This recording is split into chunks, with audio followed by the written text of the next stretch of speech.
Hi, hello, good morning. I'm Siyuan, and this is my new YouTube channel. So I used to have a Booktube channel where I was uploading regularly-ish, where I reviewed books, but I have since lost the name of the channel, username, the email I used, and the password. So we are starting fresh. I'm coming over here from Instagram, from Bookstagram, where I'm also bibliophile chic, and I also have a TikTok where I mainly upload outfit of the day and disability content. If you've seen any of those videos, you know that I stole my introductory line from there. Why fix it if it ain't broke? Hello, Ollie. Do you want to say hi to the people? So for this channel, I'm hoping to do kind of a mix of things. So I'm hoping to, of course, talk about books, but I'm also hoping to incorporate a bit of fashion, a bit of crafting, a bit of music. Basically, I really want to use this channel to document my hobbies in general. In other words, I want to document the things that bring me joy. I want to share the things that I love with you. And yeah, that being said though, I am officially branding this as a Booktube channel, so let's go ahead with the Booktube newbie tag. By the way, I have a bunch of notes written off screen on my laptop. That's why I keep looking over to the side there. Okay, so I found these questions literally by searching Booktube newbie tag on YouTube. And I watched a few before making this, and the questions seem pretty universal, so let's go. So number one is, why did you start this channel? As I said, I used to have a YouTube. I really enjoyed making videos and talking about books, but I also felt a little bit pigeonholed and stuck, which is partly why I eventually stopped posting, along with just life being life. But I'm off school for the moment. I'm a doctoral student in music, so I'm off school for the moment, and I would love to reignite the spark of sharing, again, what I love with like-minded people. Second, what are some unique things you can bring to Booktube? I think that I bring an interesting perspective to things, being someone who is chronically ill, and also as someone who reads a lot of nonfiction as well as fiction, and someone who is neurodivergent, who has autism and ADHD, which definitely affects my ability to focus and to process things. And that's it. I don't know how else to answer this question, to be honest. I really do believe that every person brings their own life experiences to the table, and that's what makes their channel unique, is just them being themselves. Maybe that's a cop-out answer, but it's true. Third is, what are you most excited for about this channel? So for me, it's the creativity of coming up with videos and the, I guess, relearning curve of learning how to edit them and how to make nice thumbnails and etc., which I was never good at before, and I would like to put more effort into. Number four is, why do you love reading? And this one is easy. I love stepping into spaces where I get to experience new worlds, new lives, new perspectives that aren't my own. As a kid, my favorite thing to do was always to play make-believe. I was always coming up with characters that I would then, role play. And now I get the same experience really through reading and writing, but that's another can of worms. What book or series got you into reading? So I don't remember not reading. I was always read to. I grew up with book-loving parents. And then once I was able to read on my own, I read voraciously. I was always with my nose in a book.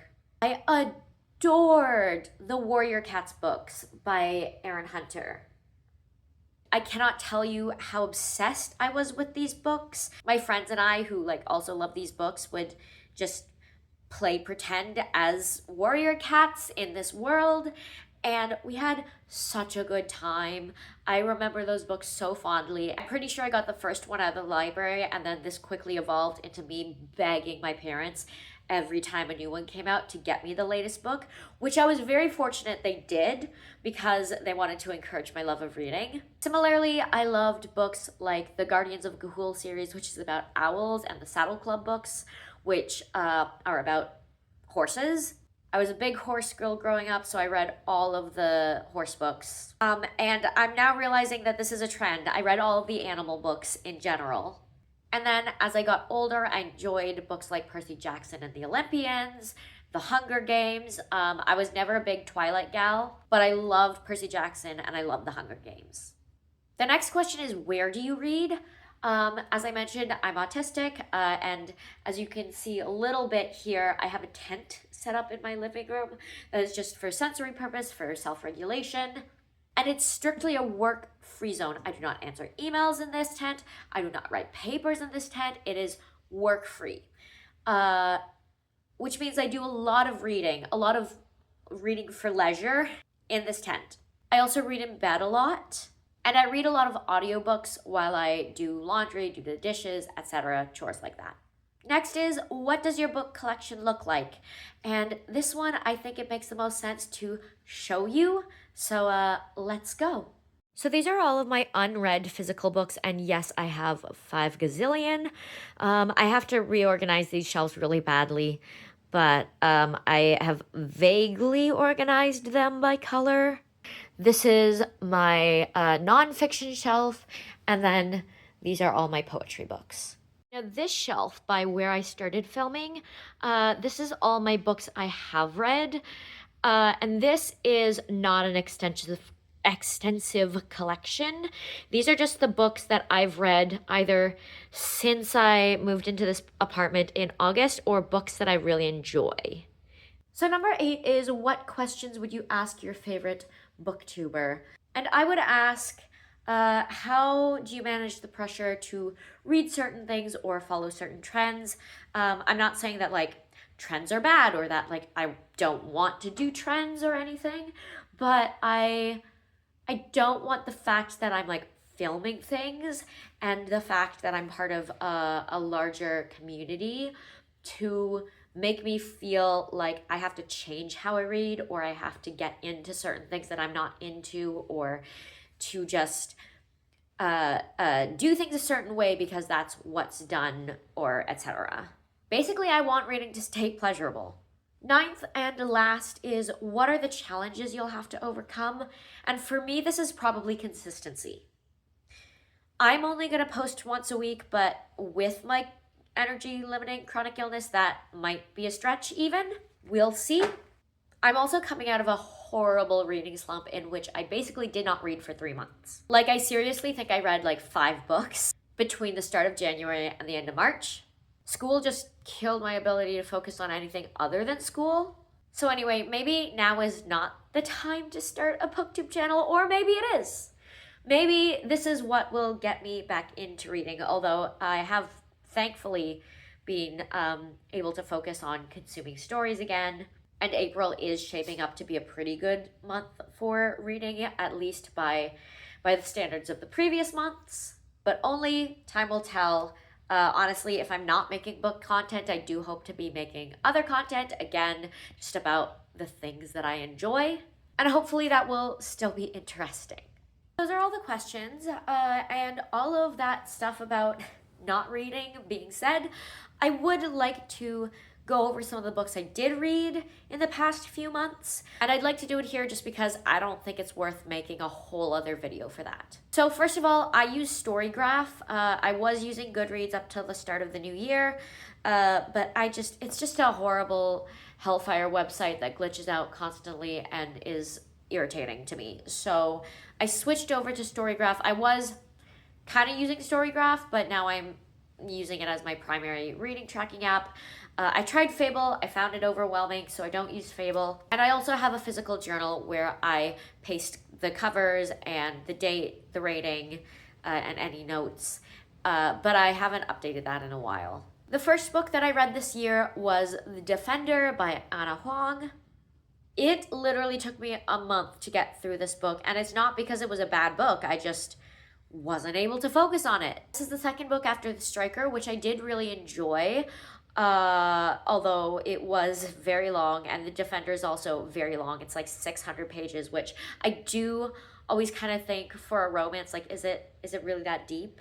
But anyway, I did enjoy it. I rated it 4 stars, which is high for me for a contemporary romance these days. This book basically just follows Vincent, who's a soccer player, and Brooke, who's a sports nutritionist. They work on the same team, and they have this kind of forbidden romance.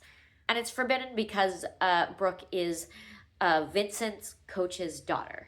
And again, I did really enjoy this one. The next book I read was Flirting Lessons by Jasmine Guillory, I think it's pronounced. Correct me if I'm wrong. I read this on audio and it was fun, but it didn't really stick with me. I didn't love it. It basically follows Avery and Taylor, who embark on what the title suggests. They embark on flirting lessons, and through the process of spending this time together, of getting to know each other, they fall in love. This one I rated 3.5 stars, which is pretty typical for me for a contemporary romance now. I used to rate everything higher, but like, I don't know, I've become a lot less generous with my star ratings over time. I don't know why, it's just kind of happened that way. But anyway, I rated this one 3.5 stars because I liked it, but I didn't fall in love with it. I just wasn't huge on the characters, and I honestly didn't feel a lot of chemistry between them. I also read the new, or it was new at the time, Bel Cabra book Revolve, which is the third in the series, and I honestly have such a good time while I'm reading these books, but find them completely forgettable afterwards. So like, again, I really enjoyed it. I thought it was great. It just didn't have anything that like stuck in my brain. This one is about a figure skater and a hockey player, and the hockey player, he gets kicked off his team, and he is assigned to work with this figure skater because he has prior skating knowledge and she needs a partner. And to be fair, I forget the details of most books because I have a brain like a sieve, and I am the person who will say, oh my God, you have to read this book, I loved it. And when you ask me what it's about, I'll say, I don't know. I know that's terrible, but I just, details in my brain, like unless I'm actively memorizing something, in one ear out the other. Anyway, I do think that this was my favorite book out of the three, and I would recommend it for just kind of a casual romance you can blast through in a day. The last fiction book that I read was A Pirate's Life for Tea by Jessica Threet.